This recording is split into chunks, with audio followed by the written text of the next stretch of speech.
गोप्य जीवनमा म धर्मी हुन चाहन्छु तपाईँलाई खुसी तुल्याउन। यो चाहिँ मेरो प्रार्थना हो। तपाईँहरूले आफूलाई कसरी प्रार्थना गर्नुहुन्छ मलाई थाहा छैन। मलाई मान्छेले देख्दै गर्दाखेरि हुनसक्छ मलाई डरलाग्दो देख्छ होइन, म डरलाग्दै पनि छु होला सायद। तर म चाहिँ के भन्छु भने मेरो परमेश्वरको चाहिँ मेरो पर्सनल समय चाहिँ परमेश्वरसँग बिताउँदै गर्दाखेरि चाहिँ मेरो प्रभुलाई थाहा होस् कि म कसरी जिउँदैछु भन्ने कुरा। कसो गर्नुहुन्छ?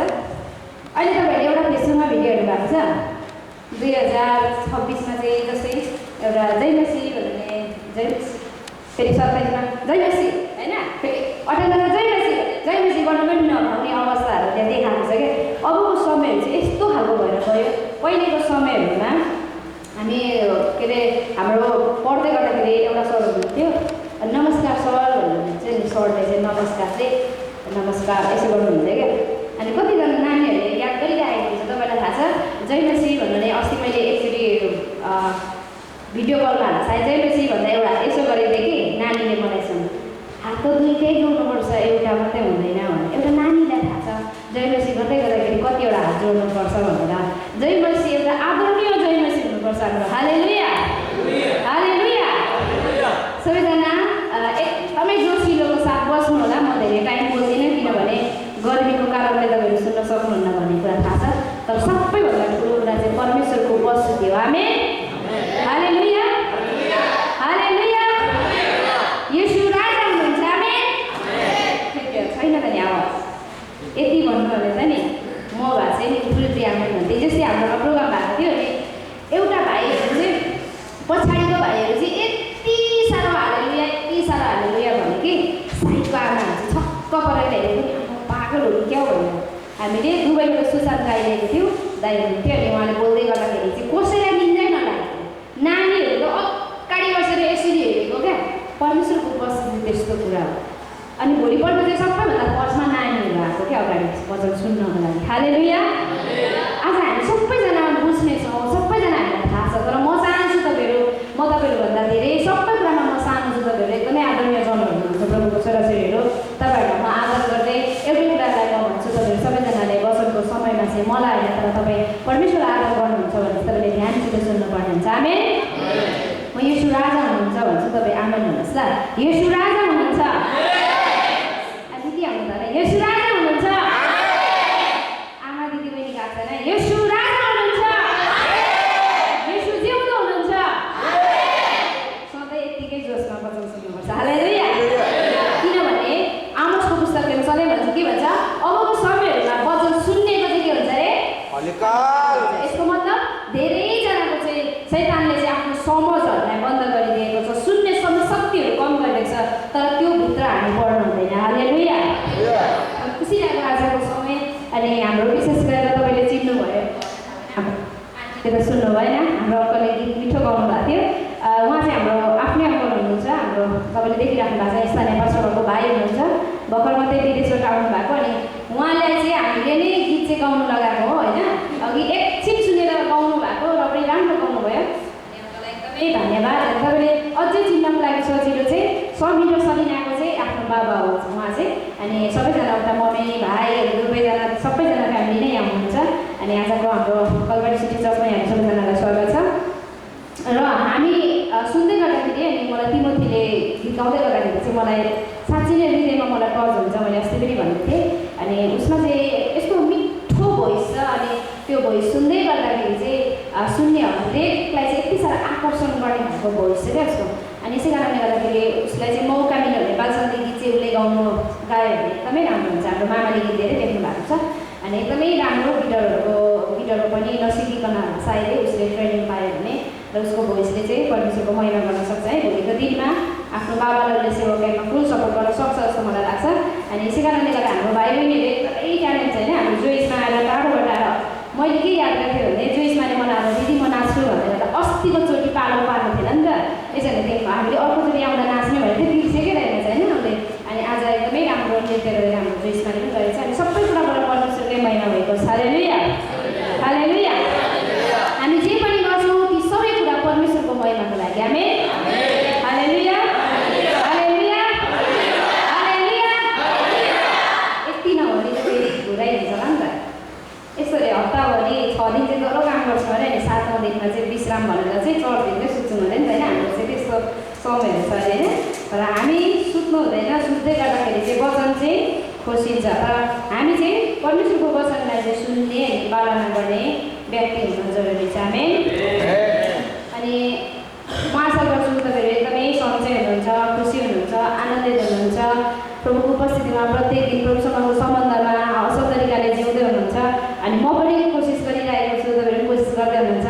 म माथि ताप्लेजुङ बसे तापनि म तपाईँहरूको लागि प्रार्थना सधैँ पनि गरिरहेको हुन्छ।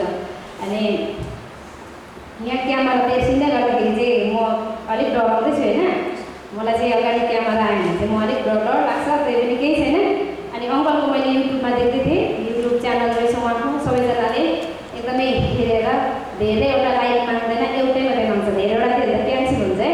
एउटा लाइक अनि सब्सक्राइब तपाईँले गरिदिन सक्नुहुन्छ, किनभने अहिलेको समयमा इन्टरनेटको जमाना छ। अनि यो टाइममा तपाईँ त्यही अनुसार चल्नुभयो, त्योबाट परमेश्वरको महिमा गर्नुभयो भने एकदमै असल हुन्छ। हालेलुया। कसै भ्लग बनाउनुहुन्छ, कसै भिडियो बनाउनुहुन्छ, ती सबै कुरा किन भन्दै गर्दाखेरि चाहिँ नि अहिलेको समय तपाईँले टिन्समा गएर सिकाउनुहुन्छ। अहिले हामीले यो नेटहरूलाई कसरी युज गर्ने परमेश्वरको महिमाको लागि भन्ने विषयमा सिकाउँछ कि। अनि तपाईँहरूले चलाउँदै गर्दाखेरि एकदमै होसियारी साथ पोस्ट गर्ने बेला होसियारी साथ चाहिँ गर्नुपर्छ, ताकि त्यहाँनिर नराम्रो कमेन्ट्सहरू एकदमै त्यहाँ धेरै नआओस् भनेर एकदमै होसियारी साथ तपाईँले पोस्ट गर्नुहोस्। अनि गर्दै गर्दाखेरि सकेसम्म म चाहिँ युट्युबमा मलाई चाहिँ सबै मनपर्छ, गुरुमा नाचेर चाहिँ म वचन बोलेको चाहिँ नहाल्नु भन्छु। हिजोस्ति दाजुले हाल्नुभएको छ, मैले माथि चर्चमा बोलेको। अनि बिहान मैले 5 बजीदेखिको गएर चाहिँ उठेर गएर रुममै गएर फोन बसाएर मैले डिलेट पारेँ। त्यो चाहिँ किन भन्दाखेरि चाहिँ म चाहिँ अहिले सिक्दै गरेको कारणले गर्दा मिस्टेक बोल्न सक्छु म कति टाइमहरूमा। अन्त त्यही भएर चाहिँ मैले चाहिँ मेरो भिडियो चाहिँ सकेसम्म नहालिदिनु होला नै भन्छु। धेरैजनाले सेयर गर्दै गर्दा मैले धेरैजनालाई मैले डिलेट पार्नु लागेको छु, कतिजनालाई त म रुनु कतै भनेपछि मैले डिलेट पार्नु लागेको छु होइन। त्यो पनि रङ होइन, तर म आफैलाई चाहिँ के लाग्छ भने म अहिले त्यसको लागि तयार छुइनँ होइन। अनि के अरे अनि गोप्य मलाई चाहिँ गोप्य जीवन जिउनु अति नै महत्त्वपूर्ण लाग्छ। एक्लो टाइमहरू मेरो पर्सनल लाइफ चाहिँ परमेश्वरमा कस्तो छ भन्ने कुरा होइन। कति टाइम हामीले देखिँदै गरेको कुराहरू सही छ, कति गलत छ, आफूले आफूलाई जज गर्ने होइन, कसैलाई पनि होइन। अनि यहाँबाट तपाईँहरू कतिजना यहाँ हुनुहुन्छ, तपाईँलाई यदि त्यस्तो नेटमा तपाईँलाई एकदमै इन्ट्रेस्ट लाग्छ, तपाईँलाई भित्रदेखि गरौँ लाग्छ भने त्यसलाई तपाईँले कन्टिन्यू दिनुहोस्। हाम्रोमा तपाईँले देख्दै हुनुहुन्छ होला, सुजुलीको भ्लग देख्नुहुन्छ होला सायदै। मैले भाउजूलाई सुरु गर्ने बेलामा त्यही उत्साह देख्थेँ, तपाईँले कन्टिन्यू दिनु राम्रो हुन्छ भनेर। अहिले एकदमै राम्रो चलिरहेको छ, उहाँको कारणले गर्दाखेरि त्यो ठाउँहरूमा सबैजनाले चिन्ने मौका पाइराख्नु भएको छ। अहिले अर्को पिपिआर पनि भ्लग आइरहेछ। अनि चाहिँ हाम्रो चर्चको बहिनी हो, अनि उसलाई चाहिँ मैले सुरु गर भन्दै गर्दाखेरि चाहिँ उसको फलोवर्स चाहिँ 74 मात्रै थियो, अहिले चाहिँ 700 कति पुगेको छ। अनि उसको भ्युजहरू पनि राम्रो जाँदैछ। अनि म उनीहरूलाई जहिले पनि बारम्बार भन्छु, भ्युजको लागि मात्र होइन, सेयर लाइक कमेन्टको लागि मात्र नभएर चाहिँ तिमीहरूले परमेश्वरको महिमा सँगसँगै त्यसलाई चाहिँ पहिलो स्थान दिनु भएन। तर तिमीहरूले गरेको कुराले चाहिँ कसैलाई उत्साह मिल्छ भनेदेखिलाई, कसैलाई हौसला मिल्छ भने त्यो पनि तिमीहरूले गर, तर त्यसैलाई चाहिँ तिमीहरूले पहिलो स्थान दिनु हुँदैन म भनेर जहिले पनि भन्छु। अनि तपाईँहरू हाम्रो सोनिकाको मिनी भ्लगहरू आउनु थालेको छ होइन। अनि तपाईँहरूले हेर्दै हुनुहुन्छ होला सायदै। ठिक छ, राम्रो कुरा हो, किनभने यो जग्गा यो डाँडा गाउँभित्र यो एकजना चर्च भयो भनेदेखिलाई, चर्चको व्यक्तित्व भनेदेखिलाई चाहिँ यतातिर आउने मानिसहरूले बुझ्न सक्छ कि यहाँको मानिसहरूले थाहा गर्न सक्छ चाहिँ त्यहाँनिर चाहिँ त्यो चर्च रहेछ कलवारी सिटी चर्च भनेर। यहाँ काम गर्ने दाजुले मलाई जहिले सोध्नुहुन्छ, तपाईँ त माथि दौरा बोक्दै हुनुहुन्थ्यो, ढङ्गैतिर हुनुहुन्थ्यो त भन्छ। किन भन्दाखेरि चाहिँ भ्लगमा देखेको कारणले गर्दा हो। धेरै ठाउँ हामीलाई मान्छेले भन्छ तपाईँहरू त्यहाँ हुनुहुन्थ्यो, तपाईँ हाँस्दै हुनुहुन्थ्यो, तपाईँ नाच्दै हुनुहुन्थ्यो, यसरी भन्छ। किन भन्दा त्यो भ्लगमा देखेको कारणले गर्दा। यसको मतलब सबैले चिन्नु, हर कोहीले चिन्नु होइन, हर कोहीले जान्नु बुझ्नु जरुरी छ, भाइरल हुनुपर्छ भन्ने खोजेको होइन। तर हामीले गर्दै गएको कार्य चाहिँ कस्तो छ भनेर चाहिँ हामीले निहालेर परमेश्वरको महिमाको लागि छ भने त्यसमा हामीले कन्टिन्यू दिँदा केही पनि हुँदैन। तपाईँ गाउनुहुन्छ, थोरै थोरै गाएर त्यहीबाट तपाईँलाई परमेश्वरले पाउनुहुन्छ। आमेन। हालेलुया। हालेलुया। हालेलुया। हालेलुया। यतिकै सबैले सुन्नुहुन्छ होला। आज चाहिँ म तपाईँहरूको बिचमा मैले वचन ल्याउँदै गर्दाखेरि चाहिँ म के को विषयमा बोल्नु भनेर होइन, कहिले कहिले मानिसको माइन्ड हो बुझ्छ, तर मैले मेरो आफ्नो माइन्डहरूलाई स्टप गर्दै थिएँ। किन भन्दाखेरि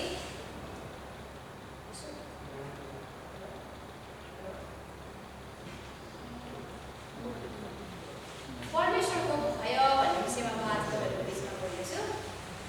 परमेश्वरको भय चाहिँ कति जरुरी छ भन्ने कुरामा। अनि सबैजनालाई आशिष मनपर्छ, सबैजनालाई सफलता मनपर्छ, सबैजनालाई सबैजनालाई आनन्द मनपर्छ होइन, तर धेरैजनालाई परमेश्वरको भय गर्नु भयमा हिँड्नु चाहिँ मन पर्दैन, किन भन्दा भयमा हिँड्नु चाहिँ अलिकति गाह्रो छ, तर मजा पनि छ। हालेलुया। परमेश्वरको डर मान्नु भनेको चाहिँ परमेश्वरको डर मान्नु भनेको चाहिँ यसमा त साउन्ड त कस्तो है, परमेश्वरको डर मान्नु भनेको चाहिँ थुरुरुरु काम्नु भनेको होइन। परमेश्वरको डर मान्नु भनेको चाहिँ एकदमै डरले भुत्तक्कै हुनु भनेको होइन। परमेश्वरको भय चाहिँ यस्तो कुरा हो, जुन परमेश्वरको भय भनेको चाहिँ के हो भन्दै गर्दाखेरि चाहिँ नि परमेश्वरको भय भनेको चाहिँ परमेश्वरलाई आदर गर्नु, परमेश्वरलाई इज्जत गर्नु। आमेन। हालेलुया। तपाईँ आमा बुबासँग डराउँदै गर्दाखेरि तपाईँ डरलाई एकछिन आमा बाबाको छेउमा डराउनुहुन्छ होला, तर आमादेखि आँखा टाढो भयो हुँदै गर्दाखेरि तपाईँ फेरि पनि के गर्नु सक्नुहुन्छ, गल्ती गर्न सक्नुहुन्छ। तर परमेश्वरको भय चाहिँ त्यस्तो होइन, तपाईँ एक्लै हुँदै गर्दाखेरि पनि परमेश्वरलाई आदर गरिराखेको, इज्जत गरेको होइन, परमेश्वरले भनेको कुरालाई चाहिँ खुसी साथ मान्नु चाहिँ।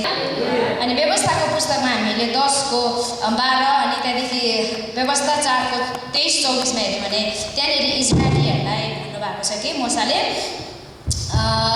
तिमीहरूले चाहिँ आफ्नो सारा हृदयले, सारा समाजले चाहिँ, सारा समाजहरूले चाहिँ तिमीहरूले चाहिँ परमेश्वरको भय मान्नु भन्ने कुरालाई त्यहाँनिर गरेको छ। अनि भजन सङ्ग्रह 27मा दाउदले भनेको छ, परमप्रभु चाहिँ मेरो ज्योति हुनुहुन्छ र उहाँ चाहिँ मेरो मुक्ति हुनुहुन्छ, मैले कसको भय मान्नु भन्ने क्वेसन आएको छ क्या त्यहाँनिर। दाउदले यो म पढ्दै गर्दाखेरि मेरो हृदयलाई टच हुँदै थियो, किन भन्दाखेरि चाहिँ त्यहाँ दाउदले भन्दैछ कि परमप्रभु चाहिँ मेरो ज्योति, मेरो मुक्ति हुनुहुन्छ, मैले कसको भय मान्नु भन्ने कुरालाई ध्यान गर्दै गर्दाखेरि चाहिँ आज दाउदलाई पनि थाहा छ कि मैले कसको भय मान्नुपर्छ। यदि परमेश्वरले मेरो ज्योति हुन्छ भने, परमेश्वरले मेरो मुक्तिदाता हुनुहुन्छ भने चाहिँ मैले आज अरू कसको भय मान्ने र भन्ने चाहिँ दाउदले त्यहाँनिर क्वेसन गरेको छ। अलिक तलतिर हेऱ्यौँ भनेदेखि के भन्छ, सेनाले मेरो विरुद्धमा छाउनी बनाए तापनि म कुनै कुरादेखि डराउँदिनँ, किनभने परमेश्वर चाहिँ मेरो साथमा हुनुहुन्छ भनेर दाउदले त्यहाँनिर हामी लेखेको पाउँदछौँ। अनि आज हामी कसको भय मान्दैछौँ, कसको डरमा हामी जिउँदैछौँ, तपाईँ कसको भयभित्र भएर आफ्नो जीवनलाई जिउँदै हुनुहुन्छ त्यो चाहिँ मलाई थाहा छैन। तर म आज तपाईँहरूलाई अनि आजको यो सभा दिनको दिन म यही कुरा भन्छु कि हामीले परमेश्वरको भय मान्नुपर्छ। आमेन। परमेश्वरको भय सबैभन्दा इम्पोर्टेन्ट हो। परमेश्वरको भयले नै सबै कुरा ल्याउँछ। तपाईँलाई आशिष मनपर्छ, परमेश्वरको भयबाट आउँछ। तपाईँले जे पनि समृद्धि मनपर्छ, परमेश्वरको भयबाट आउँछ, किनभने परमेश्वरको भय चाहिँ सबैभन्दा इम्पोर्टेन्ट कुरा हो। आज हामी धेरैचोटि हामी सबै कुरा चाहन्छौँ, तर परमेश्वरको भयमा, डरमा जीवनलाई जिउन चाहँदैनौँ। तर हामी चाहिँ परमेश्वरको भयमा जिउने व्यक्ति हुनुपर्छ। सबैजनाले भनेको छ आमेन। हालेलुया। हालेलुया। अनि परमेश्वरको भय चाहिँ सारा हृदयले, सारा समझले, सारा शक्तिले चाहिँ परमेश्वरको भय मान्न जरुरी छ। त्यो व्यक्ति चाहिँ तपाईँ र म बन्न जरुरी छ। आमेन। आज मण्डलीमा नि मलाई हेर्नु सबैजनाले आज मण्डलीमा चाहिँ यति डरलाग्दो पापहरू बढेर गएको छ होइन। आज क्रिस्चियनहरू चर्च आइरहेको छ, सबै कुरा छ, तर पनि उनीहरूको जीवनमा यति बिघ्न पापहरू बढेर गएको छ। चर्चभित्र पाप भित्रिएको छ, कोयर टिममा पाप छ, लिडर्सहरूमा पनि पापको कुराहरू बढेर परमेश्वरको भयको कुराहरू छैन। किन भन्दाखेरि चाहिँ उनीहरूले चाहिँ परमेश्वरको भयलाई चाहिँ, परमेश्वरको भयलाई आदर गर्न नसकेको कारण, इज्जत गर्न नसकेको कारणले गर्दाखेरि आज लापरवाही जीवन क्रिस्चियनहरूले जिएको छ। सबैभन्दा डरलाग्दो जीवन, सबैभन्दा बेसी पाप गर्ने भनेको आज क्रिस्चियनहरू छ। क्रिस्चियन जगतमा तपाईँले हेर्नु भने नि एकदमै बेसी पापहरू बढेर गएको छ। किन भन्दा उनीहरूको जीवनमा परमेश्वरको भय छैन। परमेश्वरलाई प्रेम गर्छु भन्छ तर आज्ञाकारिता छैन। वचनले के भन्छ, यदि तिमीले मलाई प्रेम गर्छौ भने तिमीले मेरो आज्ञालाई पनि के गर्छौ, पालना गर्छौ। फेरि कोरिन्थीको पुस्तकले के भन्छ, यदि म साँच्चै मलाई प्रेम गर्नेहरूको निम्ति चाहिँ मैले चाहिँ यस्तो कुरा राखिदिएको छु, त्यो कुरा चाहिँ आँखाले नदेखेको, कानले नसुनेको, समझले भ्याउन नसक्ने कुरा चाहिँ मैले तिनीहरूको लागि राखेको छु भनेर तपाईँ परमेश्वरको वचनमा लेखिएको छ। आज यी सबै कुराहरूबाट हामी के भन्छौँ भन्दाखेरि अलग छौँ। किन भन्दाखेरि आज हामी परमेश्वरको आज्ञाकारिताभित्र भयभित्र हामी छैनौँ। अनि परमेश्वरको भयले चाहिँ जहिले पनि हामीलाई परमेश्वरसँग जोड्ने काम गर्छ, मानिसको भयले होइन। जब पनि एउटा विश्वासी चाहिँ जब पनि परमेश्वरभन्दा ज्यादा मानिससँग डराउँछ नि, त्यो चाहिँ डरलाग्दो कुरा अरे। सबैभन्दा बेसी चाहिँ परमेश्वरसँग डराउनु। परमेश्वरसँग डराउनु भनेको चाहिँ यसरी काम्नु भनेको होइन। म थुरुरुरुरु कामेर होइन, यति साह्रो एकैछिनमा आराधनामा पनि यत्रो गीत गाउने, प्रार्थना गर्दा पनि यत्रो गाउने, वचन बोल्दा पनि उफ्री बोल्ने, त्यसलाई परमेश्वरको भयभित्र गर्दैछ भन्ने होइन। तर परमेश्वरको भयले चाहिँ तपाईँलाई गोप्य जीवनमा धर्मी तुल्याउँछ। आमेन। गोप्य जीवनमा तपाईँलाई चाहिँ धर्मी तुल्याउँछ। मलाई एड्रिन देवानको गीत यो साह्रै मनपर्छ। गोप्य जीवनमा म धर्मी हुन चाहन्छु, तपाईँलाई खुसी तुल्याउन। यो चाहिँ मेरो प्रार्थना हो। तपाईँहरूले आफूलाई कसरी प्रार्थना गर्नुहुन्छ मलाई थाहा छैन। मलाई मान्छेले देख्दै गर्दाखेरि हुनसक्छ मलाई डरलाग्दो देख्छ होइन, म डरलाग्दै पनि छु होला सायद। तर म चाहिँ के भन्छु भने मेरो परमेश्वरको चाहिँ मेरो पर्सनल समय चाहिँ परमेश्वरसँग बिताउँदै गर्दाखेरि चाहिँ मेरो प्रभुलाई थाहा होस् कि म कसरी जिउँदैछु भन्ने कुरा। यदि म नि एक्लै बस्छु, तपाईँलाई थाहा छ म धेरै टाइम एक्लै बस्छु पाहाडमा। म सेवाकाईमा म प्रायः एक्लै पनि हिँडिरहेको हुन्छु होइन। अहिले धेरैजना छ, पहिला एक्लै पनि हिँड्थेँ। यदि मसँग प्रभुको डर नहुनु हो भनेदेखिलाई, म आफ्नो आमा बाबासँग मात्रै डराउनु हो भनेदेखिलाई चाहिँ, म मेरो लिडरसँग मात्रै डराउनु हो भनेदेखिलाई चाहिँ म कहिले पापमा फसेको हुन्थेन। तर म एक्लै हुँदै गर्दा झन् होसियारी साथ जिउँछु, किनभने मलाई थाहा छ मेरो परमेश्वरले चाहिँ मलाई देख्नुहुन्छ भनिकन। हालेलुया, हालेलुया।